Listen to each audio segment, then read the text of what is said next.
Shalom. Welcome to the Jewish View. My name is Rabbi Nachman Simon with the Chabad House of Delmar, and today we're going to talk about two interesting ideas from the Lubavitcher Rebbe. And they are very important for us also because they are relevant to every person, even though they were personal letters to people. So we're going to go right into it, and it's going to be very interesting. Shalom Ubracha, the Rebbe writes, peace and blessing. Although I do not know you personally, I'm taking the liberty of writing to you, having just received the issue of Intercom with the articles in it. Now, this is an Intercom, is the magazine for Orthodox Jewish scientists, which, again, the Rebbe is going to bring that out, but the point is that it will be maybe a contradiction to many people. How can you be religious, Orthodox, at the same time being a scientist? I find myself in agreement with some points brought out in your article, which encourages me in the hope that as editor and influential member of your association, you may be able to give new impetus to the association and its members, and especially help clear up once and for all certain misconceptions, which, as it seems to me, are still troubling some Orthodox Jewish scientists. Specifically, I find it incomprehensible and regrettable that some of our Orthodox Jewish scientists still evince an apologetic attitude vis-a-vis science and certain scientific theories. This is evident also in some articles in the present Intercom issue. I have seen it also in personal discussions with some genuinely frum, meaning religious scientists. To put it bluntly, some Orthodox scientists seem to be ashamed to declare openly their adherence to such basic tenets of the Torah as, for example, that God created Adam and Chava, Adam and Eve, or the possibility of a miracle of a nace.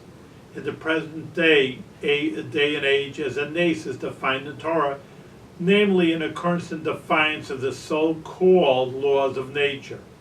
When I asked them squarely how did they reconcile this lack of conviction in basic Torah matters with what every believing Jew believes and professes, the answer was that they have managed to departmentalize their day, to tefillah, meaning prayer and Torah study, etc., being one department, and science another. Needless to say, such an attitude is untenable. For when a Jew declares daily, Hashem hu Elokim ein od milvado, that God is the Lord and there's nobody else besides him, it is plainly meant that this is for the whole day, not part of the day. Moreover, a scientist with such a split personality is a contradiction also to the concept of Hashem echad, that God is one, as the Chazal, our rabbis, interpreted echad, which is made up of the three Hebrew letters, Aleph, Ches, and Dalet, that an Aleph, meaning Alufo Shel Olam. Aleph is the number one letter in the Hebrew alphabet, and number one means God is number one. He's in charge of everything. It rules not only in the seven heavens, but also on earth, because the next letter of the word echad, which means in Hebrew one, the second letter is ches. Ches is numerical value of 8. 8 symbolizes, the Rebbe says, 7 heavens and on the earth also. He's one down here, not only in the high heavens.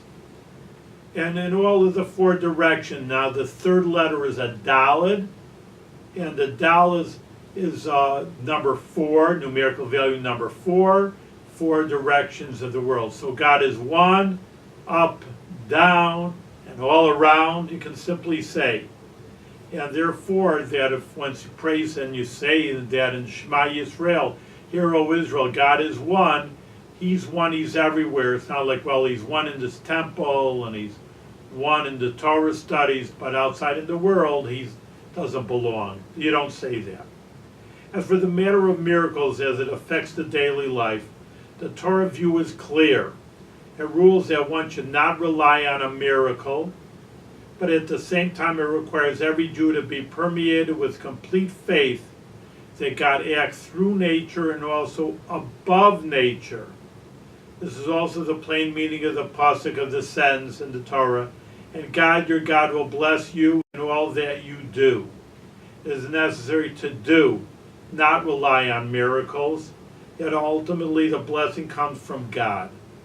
To think otherwise would also be contradictory to the 3 daily tefillahs, the 3 prayers we say every single day. The blessings of Shemona Esrei, the Amidah, the 18 blessings that we say and ask for what we need, are clearly based on the conviction that God can interfere with nature, meaning heal the sick and bless the crops, etc., even where the natural factors are unfavorable. Unless one believes in God's omnipotence and personal interest in every individual's daily life, there is no sense in praying to Him and asking Him for His blessings. Of course, when a Jew finds himself in an environment of non-believers, it is difficult to be different and face possible ridicule. But this too has already been forewarned by the Shulchan Aruch, the Code of Jewish Law. At the beginning of the very first volume, the Shulchan Aruch lays down the basic principle for the fulfillment of all the 4 volumes. And let him not be ashamed in the face of man, who may scoff at him in the service to God. What is even more surprising, and as yet I have not received any answer from those whom I had occasion to speak on the matter, is that the said apologetic attitude is completely out of harmony with the view of contemporary science. If a century ago, when scientists still spoke in terms of absolute truths, it was understandable why a person who wished to adhere to his faith might have been embarrassed to challenge scientific claims. This is no longer the case in our day and age. Contemporary sciences no longer lay claim to absolutes. The principle of probability now reigns supreme, even in practical sciences applied in common daily experiences. Certainly in such realms as the origin of the universe, the origin of life on Earth, and the origin of the species, where theories are based on speculative extrapolations, and even more so in the realm of pure science, where everything is based on assumed premises. If we assume that, etc., then it follows scientists do not deal with certainties. Need one remind our Orthodox Jewish scientist who still feels embarrassed about some old-fashioned Torah truths in the face of scientific hypotheses that Heisenberg's principle of indeterminacy has finally done away with the traditional scientific notion that cause and effect are mechanically linked, so that it is now quite unscientific to hold that one event is inevitably a consequence of another, but only most probable. Most scientists have accepted this principle of uncertainty enunciated by Werner Heisenberg in 1927 as being intrinsic to the whole universe. The 19th century dogmatic, mechanistic, and deterministic attitude of science is gone.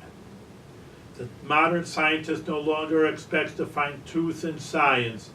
The current and universally accepted view of science itself is that science must reconcile itself to the idea that whatever progress it makes, it will always deal with probabilities, not with certainties or absolutes. Needless to say, it is not my intention to belittle science, applied or speculative, and especially for quite another reason. For as a matter of fact, the Torah bestows upon science, in certain areas at least, a validity much greater than contemporary science itself claims.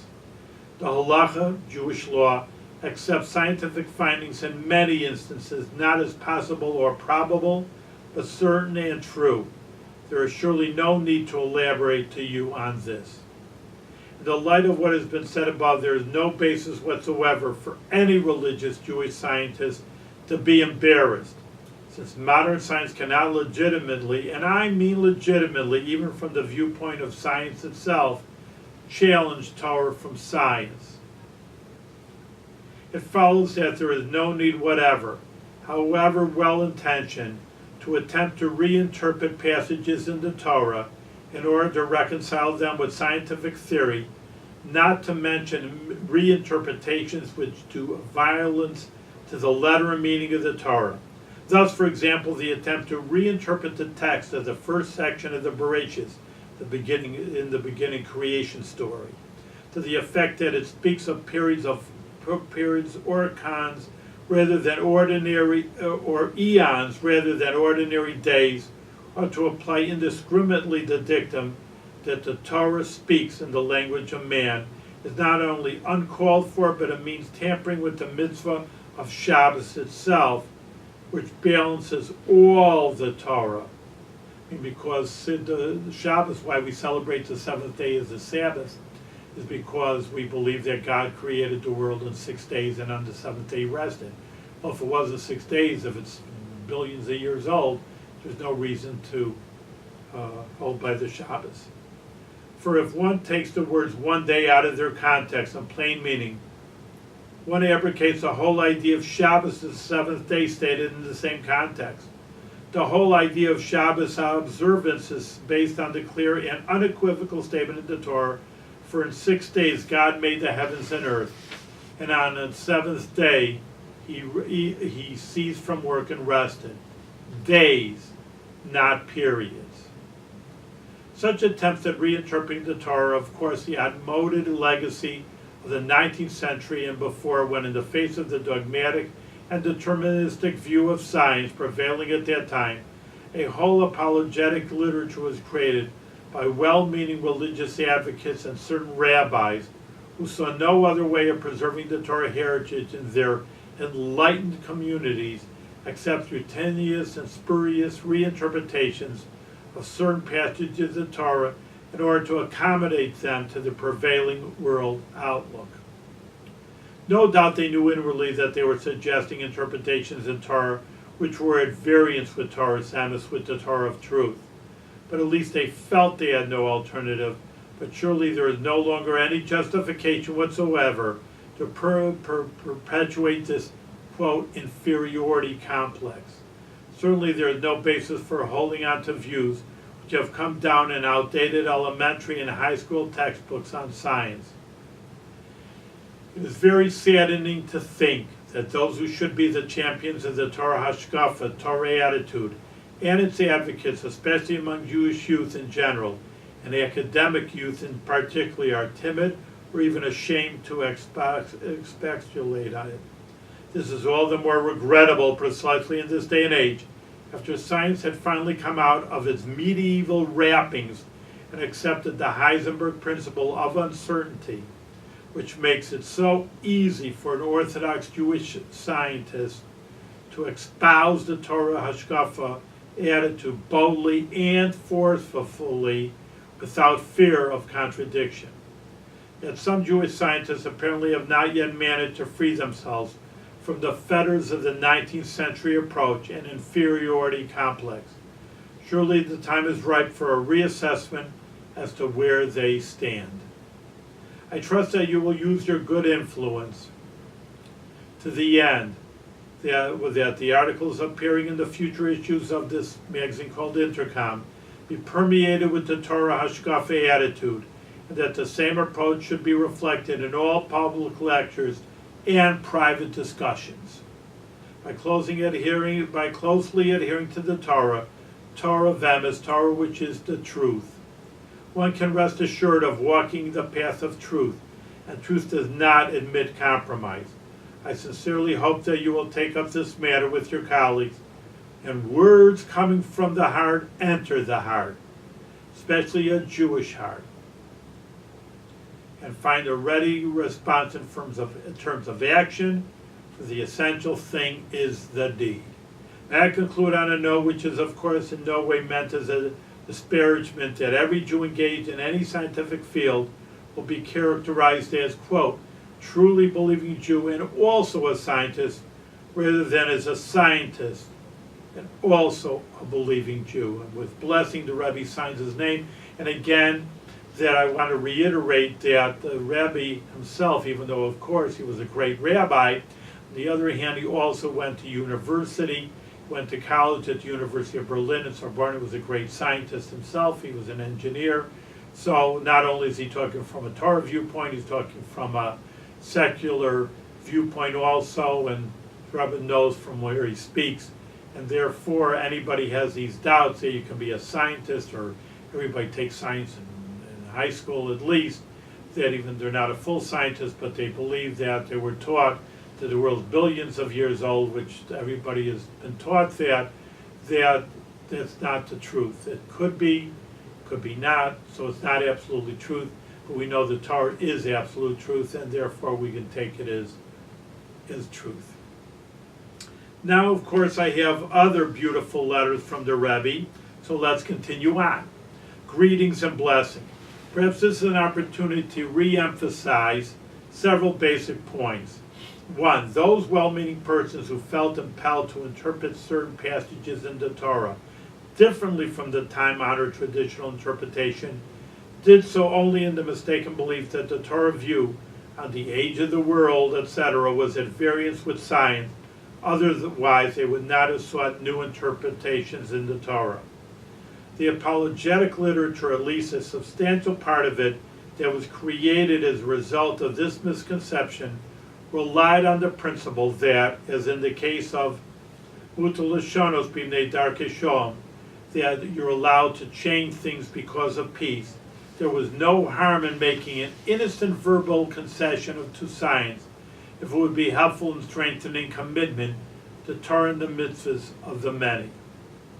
3, at the bottom of this attitude was the mistaken belief that scientific conclusions were categorical and absolute.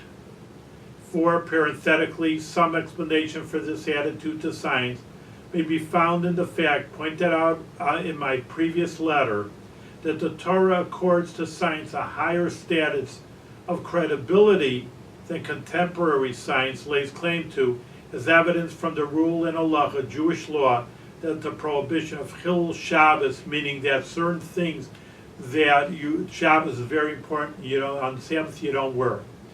But there are exceptions to the rule, and that would be, what if someone's very, very sick, and then now you're going to have to take them to the hospital or do a little surgery on that person. So even though generally you don't cut and you make people bleed, it's not allowed on Shabbos, but in the matter of life and death, you are allowed to. And who do we rely on? Well, it wouldn't be me, I'm a rabbi. It would be a doctor, someone who's a scientist, someone who went to medical school. They are an expert in order to say, hey, this person needs to get to the hospital, this needs some kind of medicine or surgery or whatever you want to say. But then the Torah says, fine, if the doctor says so, we break the Shabbos of people's health. It may be waived on the opinion of physician in the area of Pekuach Nefesh, mean life and death, and many similar rulings. The crucial point, however, is that the latest conclusions of science introduce a radical change into science's own evaluation of itself, clearly defining its own limitations. Accordingly, there is nothing categorical in science. The principle of cause and effect is substituted by probable sequence of events.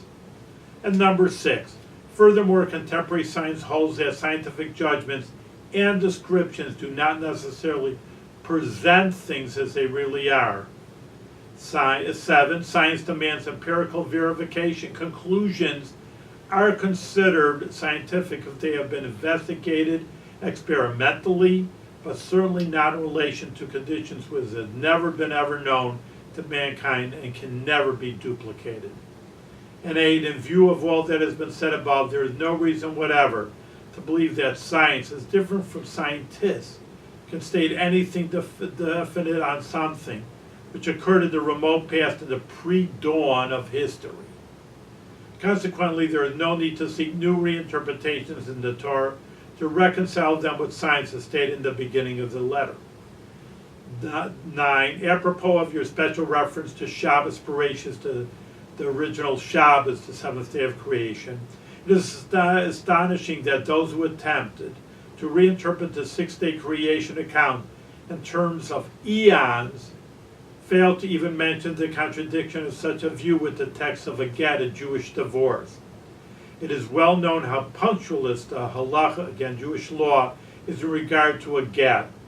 The text of the get begins with the unequivocal dating of it, quote, according to the creation of the world.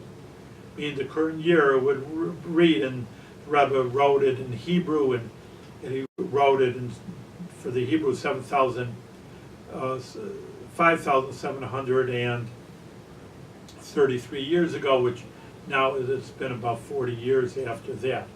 In the words of the Megillah, which we read this week, there is one people. The Megillah means the Megillah Esther, that's read on Purim. Their laws are different from any other people. That the Jewish people, that was actually Haman's argument that they're different, so who needs the Jewish people, but that's in a way actually compliment to the Jewish people that we are different.